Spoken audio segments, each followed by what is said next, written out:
na kaming ganito. Ayan, Ayan, so pinapakita nandito na niya. nakalagay lahat. Ayan, nakalagay na dyan yung mga Diwata Paris Sisig, Diwata Paris Classic, Diwata Paris Pinamatisan. Ito yung mga bago. Diwata Paris Yudon. So mayroon tayong mga ganyan-ganyan na ngayon.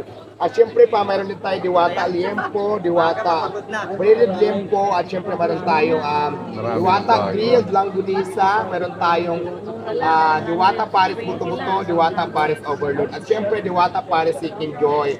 Tapos mayroon na tayong chicken flavor, sauce garlic, buffalo, mag-add na lang kayo if ever na gusto nyo mag-add ng mga sauce na ganyan. So mayroon tayong mga ganun-ganon. Habang hindi pa kayo ready, naghihintay kayo, pwede naman ibigay sa iyo habang nasa lamesa kayo at mamili kayo. So ito ang inyong makikita.